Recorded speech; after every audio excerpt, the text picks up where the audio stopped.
Swept Away, a Good Omens fanfiction, written by AppleSeeds, read aloud by SkyAsimaru.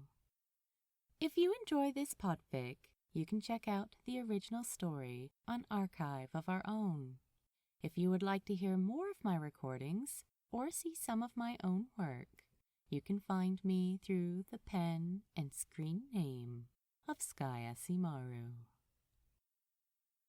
Swept Away. Summary. When Aziraphale calls for a chimney sweep to help rescue a dove that's got stuck in his chimney, he certainly isn't expecting someone as handsome as Crowley to turn up. Even more unexpectedly, Crowley seems to be flirting with him. But Aziraphale isn't very good at that, so he takes a different approach to try to demonstrate his interest.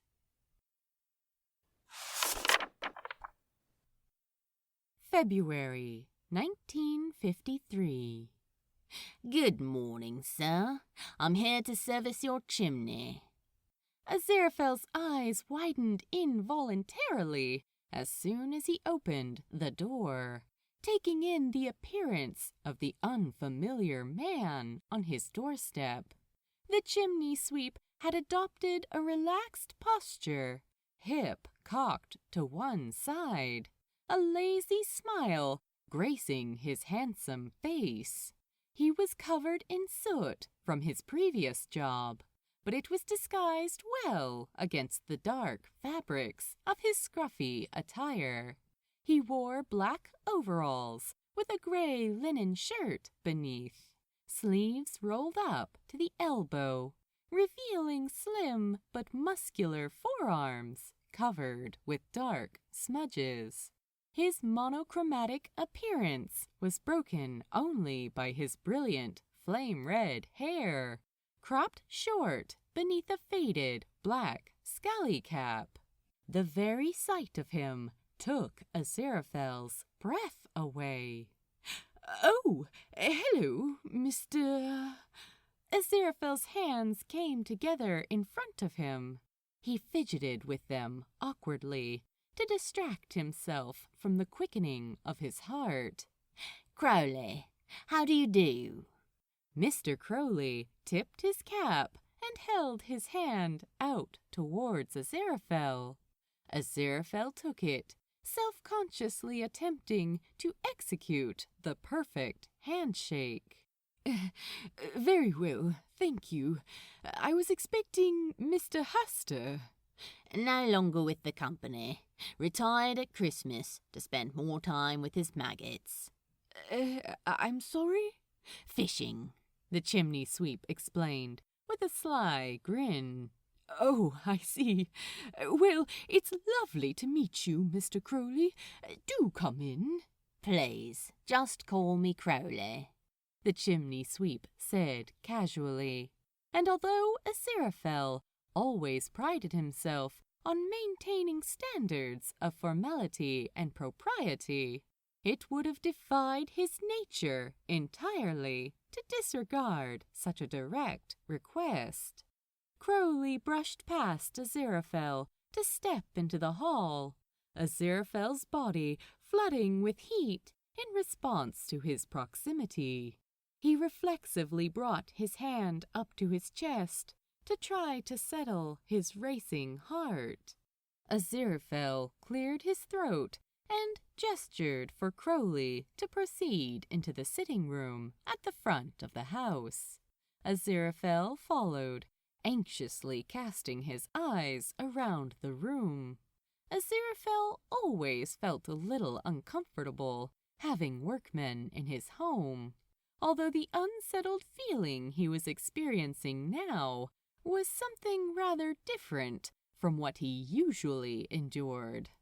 Crowley conducted a cursory inspection of the hearth and then turned back to Aziraphale. You spoke to Eric on the telephone. He said you mentioned something about a bird? That's right. I'm fairly sure that it's stuck in the chimney. I've heard it cooing. Cooing? Yes. Right you are.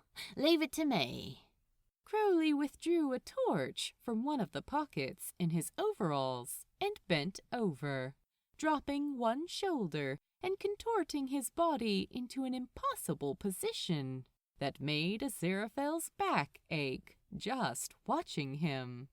Seeing Crowley bend over had other effects on Aziraphale too, but he considered it best not to dwell on those. Crowley twisted his neck to peer up into the chimney, switching on the torch and squinting up into the dark stack.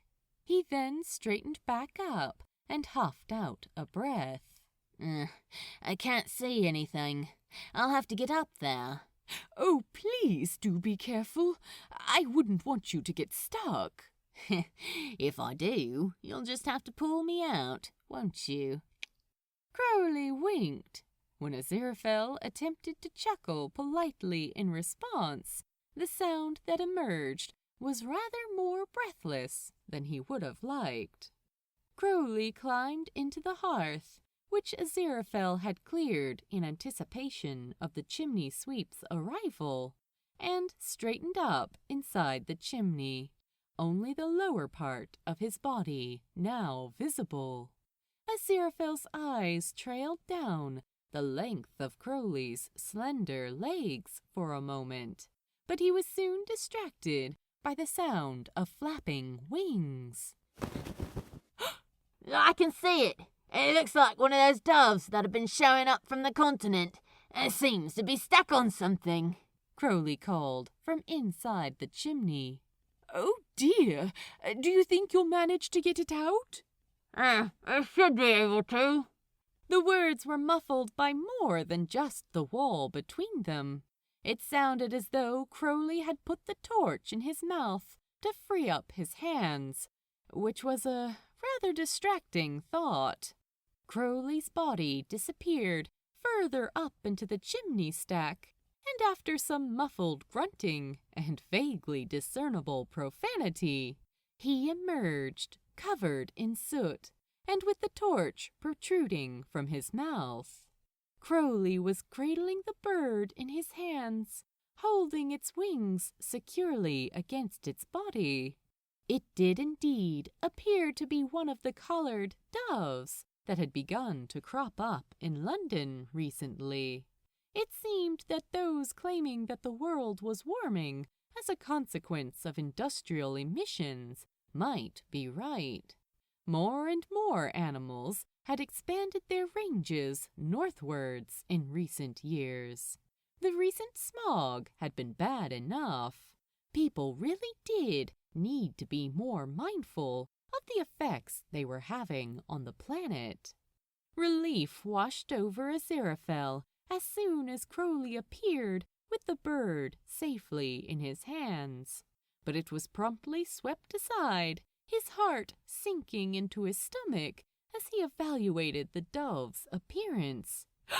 It's not moving. Is it all right? It was flapping a moment ago, wasn't it?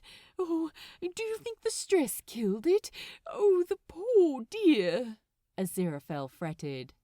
Crowley tipped his chin up and stepped closer. It took Aziraphale a moment to deduce that Crowley wanted him to extract the torch from his mouth. Aziraphale did so hurriedly and switched it off before examining the bird more closely. It's all right. Don't worry. It's probably just in shock. Crowley turned the bird around and held it protectively against his chest, gently stroking his thumb over the top of its head. Come on, sweetness. You're safe now. Wake up. Aziraphale's chest bloomed with warmth, watching this rather gruff man cradling the soot-covered bird so tenderly. Crowley squeezed his hands a little more tightly around it, and the dove opened its eyes and started squirming in his grasp. Oh, how wonderful! Could you open the front door? Right, yes, of course. Aziraphale rushed back into the hall and opened the door. Crowley followed him, opening his hands as soon as he stepped outside. The dove took off, fervently flapping its wings, and landed on the roof of the neighboring house. I'd say it looks fine. Oh, what a relief! Thank you. Will all that soot wash off its feathers, do you think? Yeah, it will. Trust me, I have a lot of experience. Crowley gestured to his soot-covered clothes. The dove started calling, and within seconds another landed at its side, its plumage pristine and bright. Aziraphale assumed it to be the dove's mate. The immaculate dove started preening the other, which didn't seem at all fazed by its excursion down Aziraphale's chimney. Aziraphale touched his hand to his heart and smiled. Oh, isn't that lovely? Yeah, no lasting damage by the look of it. When Crowley turned around and headed back into the house, Aziraphale noticed the soot that had accumulated in the man's hair and across the back of his neck.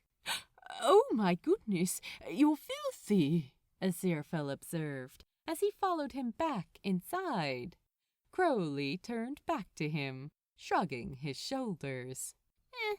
I can be, he replied, in a manner which Aziraphale was unsure whether to interpret as suggestive, although it was accompanied by a raise of the chimney sweep's eyebrows. When I reached up for the bird, a big lump of soot fell down my back. When was Hasta last here? October. Aziraphale's voice emerged quiet and croaky. Well, he did a terrible job, which isn't really a surprise. I'm going to give the chimney a proper clean for you. It's important to keep a clean chimney, otherwise you're risking a fire. Wouldn't want to see a nice place like this go up in flames. No, of course not. Thank you. How did Hasta even manage to do such a bad job of this? I didn't stick around to see. He would just come in with his brush and well, to be honest, I'd keep out of his way. Probably a good thing. I'll need to go up on the roof and drop a brush down to do the top, but most of it I can do from here. I've got a long pole that I can get up most of the way. Crowley unzipped his bag and started removing cylindrical rods of metal, which he slotted together like tent poles. Crowley was evidently rather proud of the contraption, so Aziraphale thought he should comment on it. Impressive hardware, he noted, which certainly seemed to please Crowley. Like my pole, do you? Wait until you see it fully extended. Crowley winked again, triggering a mass emergence of butterflies in Aziraphale's stomach. If he hadn't known better, he would have concluded that Crowley was flirting with him. But he couldn't be. Could he? Mr. Hasta certainly never had any of this elaborate equipment. Nah, he was always stuck in the past. I've got all the latest gear. I've even got a specially adapted vacuum cleaner. Oh, that sounds splendid. Like a bit of suction, do you? Crowley drawled, that same teasing tone to his voice. Aziraphale's breath caught in his throat. I don't actually own a vacuum cleaner. Nice hardwood floors like these, you don't need one. Crowley pulled a coiled rope from his bag before rising to his feet. Right, I'll be on the roof if you want me. Oh, please be careful not to fall. No chance. Happened once, never again. Aziraphale watched Crowley step outside, his heart racing. If Crowley was trying to flirt with him, Aziraphale would never forgive himself if he didn't do anything to reciprocate. Unfortunately, flirting had never been Aziraphale's strong suit, but he did manage to think of something he could do. He went to the kitchen and filled a bowl with hot, soapy water, and fetched a flannel and towel from the bathroom cupboard. When Crowley returned, he hung up a black sheet and efficiently finished cleaning the chimney using his brush and vacuum cleaner, both of which he attached to his impressively long pole, ensuring he did a thorough job. "All done for you," he announced brightly. "Thank you. I'm very grateful. Crowley, I'm sure you'd prefer not to attend your next appointment so dirty. I fetched some water. If you'd like, I could, Aziraphale hesitated and drew in a deep breath, the corner of Crowley's mouth curving into a smile. I mean, if you wanted, I could try to clean you up a bit. Crowley's smile broadened, and he dipped his head before shuffling closer to Aziraphale. Sure, go for it. Aziraphale submerged the flannel, wrung it out, and then brought it up to Crowley's face, tenderly sweeping it over his skin to clean away the soot. When he moved on to Crowley's neck, Crowley rolled his shoulders and sighed contentedly. Aziraphale moved back around to Crowley's front, cradling his forearm gently as he cleaned off the worst of the soot. After a few seconds, he steeled himself and looked up to meet Crowley's eye, finding Crowley watching him with a soft smile on his face, which gave Aziraphale the courage to speak. "Excuse me, Crowley. May I ask you something?" "It's all right. I can always find another chimney sweep. He might not be so modern and flash, but no one could be worse than Mr. Huster." Of course. "I really am very sorry about this. Please forgive me, but were you flirting with me before?" Was trying to, yeah, he replied lightly. Aziraphale's heart fluttered with excitement, and he let out a short, breathless laugh. "Oh, right. I'm sorry. I'm afraid I'm not very good at that." "That's all right," Crowley said sweetly. "You're very good at this." "Am I?" Aziraphale took Crowley's hand and gently swept the flannel over the back of it. Crowley made another soft, satisfied sound in response, and Aziraphale's pulse quickened even more. "Oh, extremely good. This feels amazing. Aziraphale. My name is Aziraphale."